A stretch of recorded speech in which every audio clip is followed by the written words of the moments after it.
Di video kali ini teman-teman, kita bahas tentang market sideways, tentang peluang, kelemahan, potensi manipulasi, dan banyak hal yang lain, ya.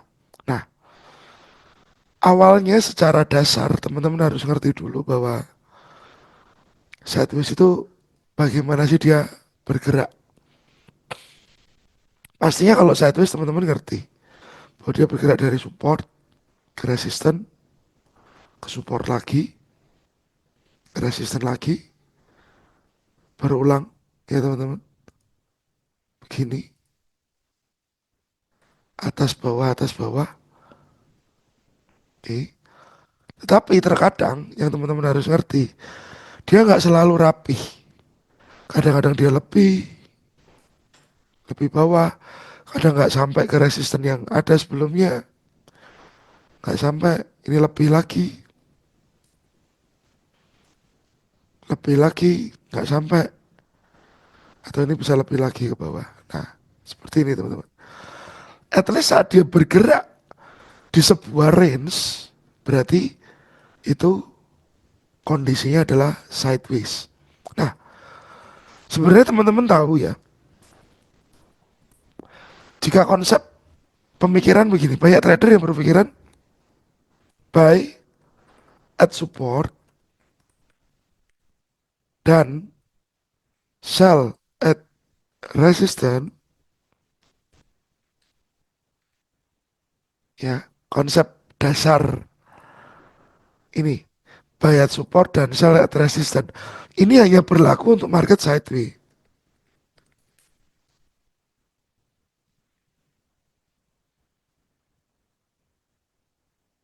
ya.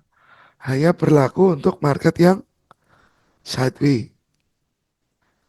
Please dimengerti. Jadi kalau market tidak sideways, Anda nggak bisa buy at support, sell at resistance. Karena apa? Ini tadi, kalau nggak sideways kan berarti trending. Anda mau sell di resistance, nggak bisa. Karena di break. Oke. Buy at support, juga waktu dia koreksi, kemungkinan nggak sampai ke support. Ini kalau trending. Berbeda dengan kondisi sideways. Nah ini bisa Anda lakukan teman-teman. Untuk market yang sideways. Lokasi-lokasi titik-titiknya. Jadi pahami dulu bahwa buy at support, sell at resistance itu hanya berlaku sebenarnya untuk market sideways. Market trending nggak berlaku. Karena kalau market trending naik, Anda sell at resistance, pasti jebol resistance. Buy at support, supportnya nggak sampai. Begitu juga dengan kondisi downtrend. Tolong dipahami.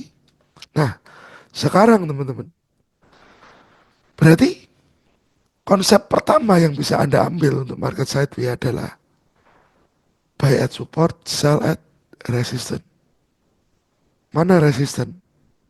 Saya perjelas lagi, ini resistance. Ya, resistance. Resistance lagi, resistance lagi. Oke, lalu ini supportnya.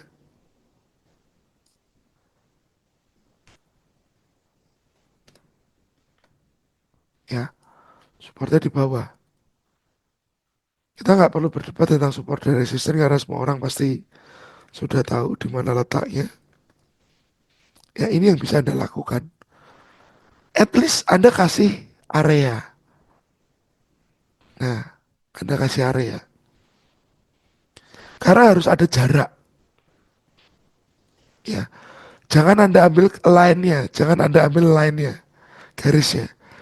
Karena kalau Anda ambil garisnya ini, bisa saja SL Anda keambil terlalu cepat, atau entry Anda nggak sampai. Tapi ambillah sebuah area. Kita cek di gold misalkan. Di waktu ini terjadi teman-teman. Oke, seperti kondisi ini. Di sini ada support-support dan resisten. Ya,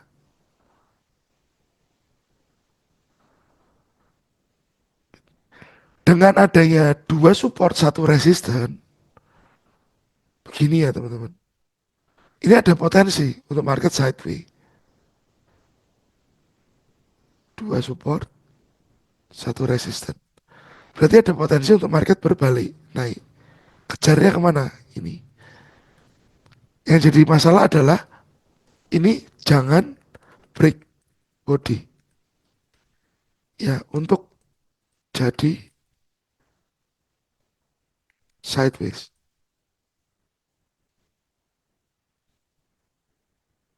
Jangan break body.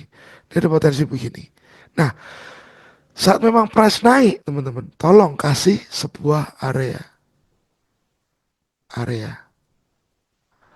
Jangan lain saja. Ya, berilah sebuah area. Karena kalau kita bicara tentang garis aja, kadang-kadang nggak sampai. Atau garis saja dan SL terlalu dekat, SL-nya Anda pun kena. Ya, jadi taruhlah sebuah area. Misalkan ada entry di sini, ya, lalu SL-nya di atas areanya tersebut. Nah, seperti ini misalkan. Nah, ini cara untuk entry on sideways. Begitu juga di bawah, ya, area.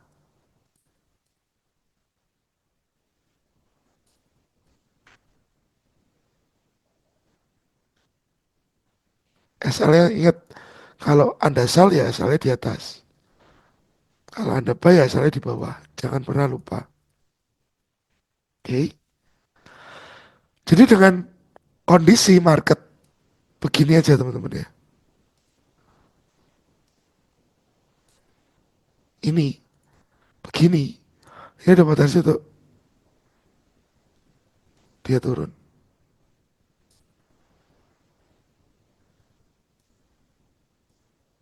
Bentar. Nah,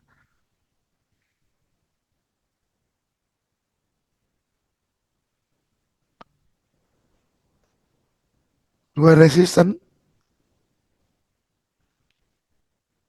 satu support. Atau dua support, satu resisten. Ini sudah ada potensi sideways. Cuman tolong perhatikan, jangan sampai ada break body. Ya. Nah kalau sudah seperti ini terbentuk lah, yang Anda pantau mana ini nanti. Kalau Anda memang mencari potensi sideways. Ya, di sini. Lalu kalau ternyata dia naik lagi teman-teman, pantau area. Ya, untuk Anda masuk di atas atau di bawah. Sebenarnya materi ini sudah pernah saya tampilkan di beberapa video yang lalu. Lupa saya video kapan itu. Tapi saya remind lagi biar teman-teman nggak tersesat waktu Anda entry di sideways market. Ya, bisa dimengerti ya konsep ini. Kalau nggak paham nanti teman-teman bisa tanya di kolom komentar. Nah, jadi inilah area ini as a buffer. Nah, buffer untuk menjaga Anda entry-nya dengan lebih oke, lebih tepat, lebih baik. Ya teman-teman. Nah, ini peluangnya dulu. Kita bicara peluangnya dulu. Jadi buy at support, sell at resistance hanya berlaku untuk market sideways. Tidak berlaku untuk market landing. Jadi sudah di resisten kita sell, oke boleh. Kalau memang Anda melihat potensi market itu sideways. Kalau nggak lihat potensi market sideways jangan, biarin.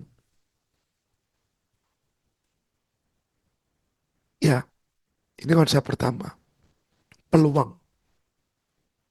Kedua yang harus teman-teman tahu bahwa dari market yang sideways ini teman-teman, sebenarnya hanya nampak di beberapa time frame. Sideways hanya tertampak di beberapa time frame. Ada time frame lain yang menyampaikan info bahwa market tidak sideways.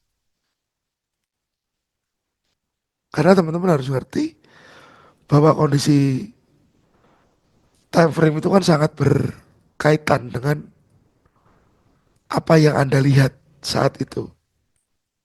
Ya, kondisi time frame itu sangat berkaitan dengan apa yang Anda lihat saat itu. Misalkan, saya ambil market gold aja ya lagi sebagai contoh. Nah, ini kalau kita lihat secara satu sideways, ya, support, resistance, support, resistance. Clear ya teman-teman? Ya, jelas ya. Tapi kita lihat di A4 sama, sideways. Oke, sideways. Ini saya hapus dulu. Tapi kalau saya lihat di daily, ini nggak sideways teman-teman. Daily-nya masih uptrend. Ya, daily-nya masih uptrend. Clear ya? Weekly-nya juga masih strong, naik. Oke, weekly strong naik, daily masih strong naik, H4 mulai sideways. H1 mulai sideways. Bisa dimengerti ya? Bisa dimengerti ya teman-teman maksudnya ya? Jadi apa yang Anda lihat itu pasti berhubungan langsung dengan yang namanya time frame. Sideways hanya tertampak di beberapa time frame. Ada time frame lain yang menyampaikan info bahwa market tidak sideways. Bisa dimengerti ya?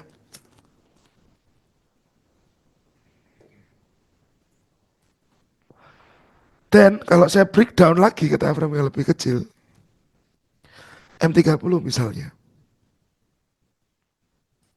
Memang overall ini market sideways teman-teman. Tapi coba Anda lihat dari movement ini atas ke bawah ini di dalamnya ada movement kecil-kecil teman-teman. Sama juga ini. Nah, ya, ini ada movement turun. Agak kacau. Nah, ini naik trennya. Nah, kalau Anda lihat di M30 kondisinya ini Anda bisa cek. Ini ada break. Ini ada break lagi. Ya, ini belum break. Berarti kan kondisinya market ini adalah uptrend secara M30. Cuman sekarang ini resisten di sini tidak kuat untuk menciptakan high yang baru. Nggak kuat dia teman. Karena masalah apa juga? Mungkin terbentur oleh pola sideways. Terbentur oleh pola sideways.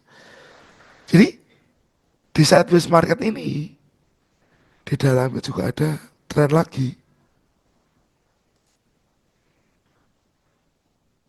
Nah itu teman-teman pahami.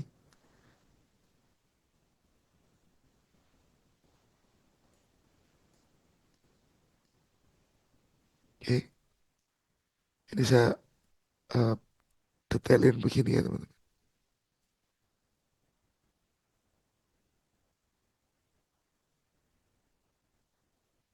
Nanti saya ganti warnanya biar teman-teman mengerti dan memahami ini konsepnya.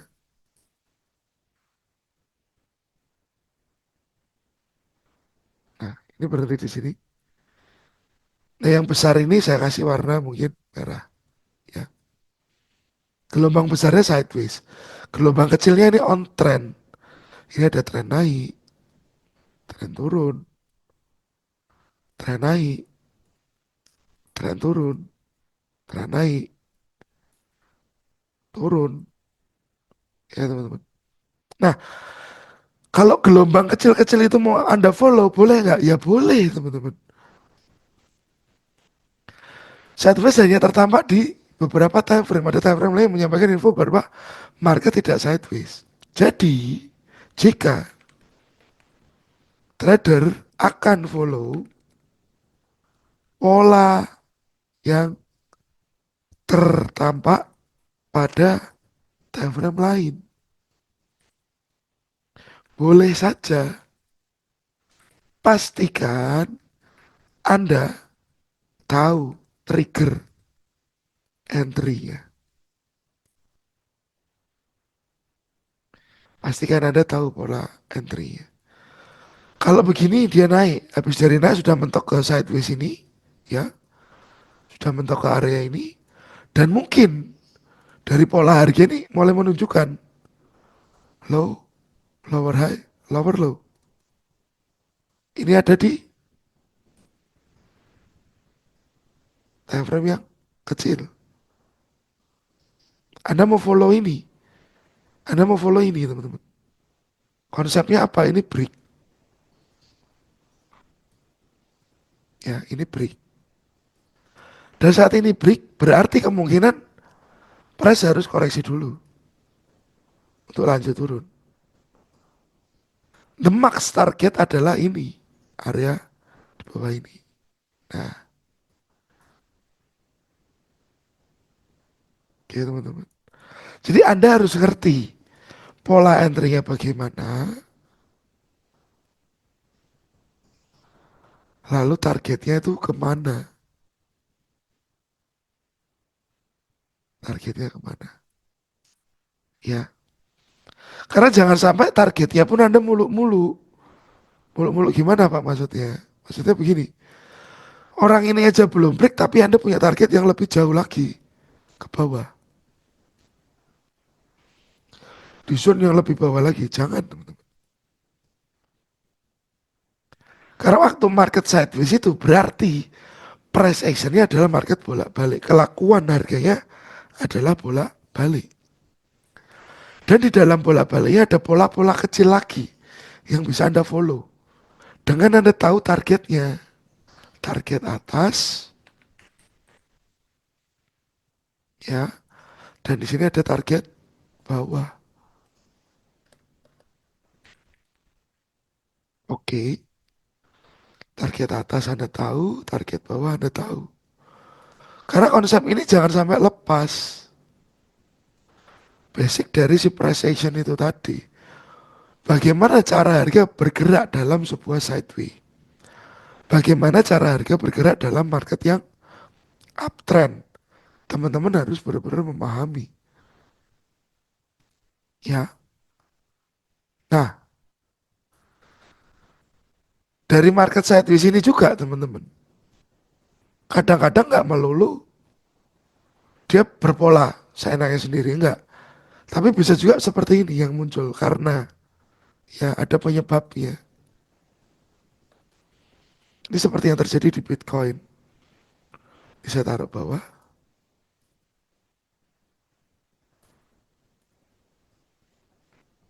Mungkin di sini ada demand yang benar-benar kuat.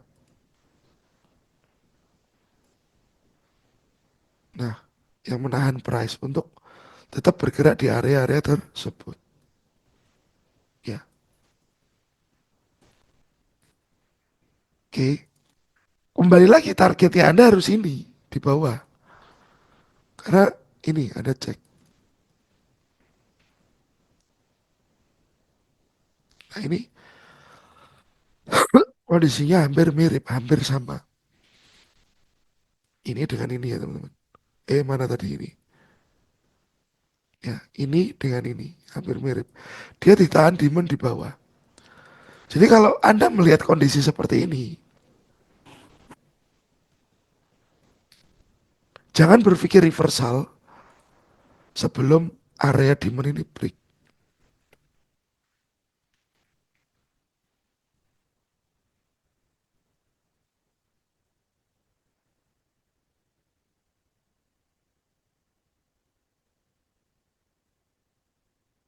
Ya.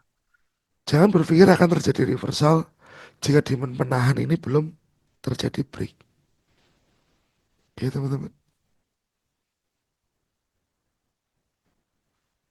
Karena Bitcoin yang happen seperti itu. Dan kita coba cek di time frame kecil H4 misalkan. Nah, di H4-nya apakah sideways teman-teman? Enggak, di H4-nya enggak sideways. Di H4-nya apa yang terjadi? Downtrend ini loh, break.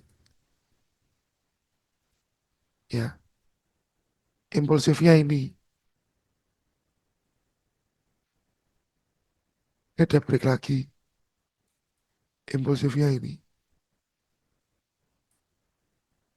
Apakah setelah ini nanti ada break lagi? Ya, ini yang Anda mesti lihat. Berarti sideways hanya nampak pada daily dan weekly. H4-nya tidak sideways. H4-nya downtrend. Oke. Dan cek lagi H1. H1-nya pun downtrend teman-teman dari kemarin. Ya, downtrend. Low yang baru selalu muncul. Oke, low yang baru selalu muncul. Jadi tolong di market sideways sebenarnya pun Anda bisa bedah konsep berpikirnya dari plot market yang gede ke plot market yang kecil. Plot market kita bicara tentang time frame. Ya, ini yang tadi saya explain di sini ya tentang gelombang-gelombang yang hijau ini tadi dan gelombang yang merah. Oke. Jadi teman-teman harus ngerti price actionnya sideways itu gimana dan rules entry-nya bagaimana ada di sini. Lalu setelah itu Anda mengerti bahwa di dalam sideways ada gelombang yang kecil lagi, teman-teman. Gelombang minor, internal struktur. Ya, tren yang mikro, yang lebih kecil itu yang bisa Anda follow. Konsep ini yang saya jelasin tadi terjadi pada Bitcoin. Ya, dia sedang turun. Meskipun gambarnya berbeda, tapi konsepnya sama. Price sedang move ke bawah. Oke. Nah, tetapi yang harus teman-teman mengerti juga bahwa sideways ini kadang-kadang riskan. Sideways ini kadang-kadang riskan, teman-teman.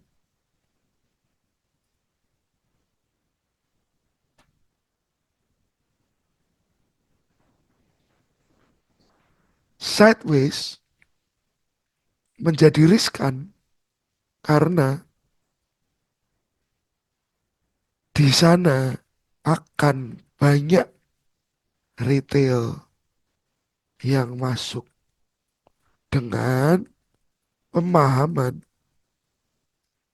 buy at support dan sell at resistance. Ya, sideways menjadi riskan.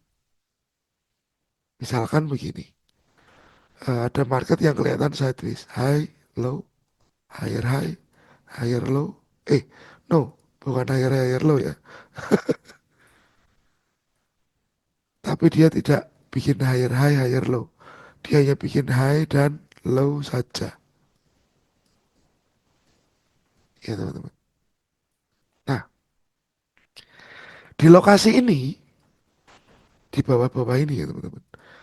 Ini akan menjadi tempat dengan likuiditas tinggi. Karena apa? Banyak buyer. Banyak buyer yang berkonsep ini. Buy at support. Di atas ini pun sama. banyak seller, ya teman-teman, yang memahami konsep ini tadi, sell at resistance, ya. Oke. Nah sekarang yang harus teman-teman waspadai adalah, anggap aja di bawah sini kita punya zone demand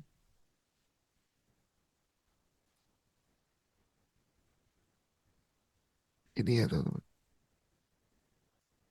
like this, ini demandnya. Oke. Demand ini belum tersentuh, demand ini masih fresh. Besar potensinya, likuiditas tinggi ini, orang-orang yang buy di sini, buyer ini harus di take dulu SL-nya, baru price laju, mungkin lanjut trend up. Ini sering terjadi, sebuah manipulasi yang tercipta karena di sini banyak liquidity yang bisa dimanfaatin oleh market maker. Jadi ya garis ini adalah garis fake out. Tapi potensi fake out ini, ya saya bilang itu potensi. Bisa terjadi, bisa tidak. Bisa aja demand di sini yang direspek. Ya, jadi bisa yang terjadi seperti ini, atau yang terjadi begini. Gitu. Dia naik. Jadi bisa begitu, nahan di sana atau begini.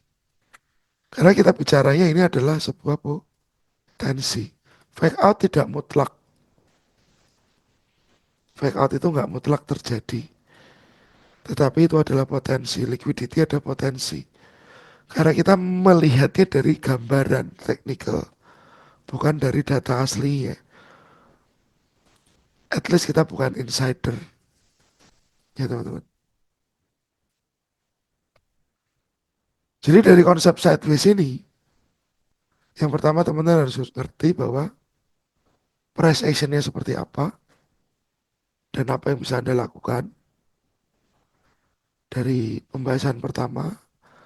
Lalu pembahasan kedua, di dalam sideways ada movement-movement kecil yang bisa Anda follow, dan targetnya pun jelas, target atas dan target bawah. Anda follow di tengah-tengah, boleh. Yang penting polanya clear, polanya jelas. Karena scalper pasti cari pola-pola di time frame yang kecil. Ya teman-teman. Scalper cari pola-pola di time frame kecil. Lalu harus berhati-hati sama kondisi ini. Potensial fake out. Ya. Dan di sini pentingnya sebuah konfirmasi. Anda taruh konfirmasi di mana di sini?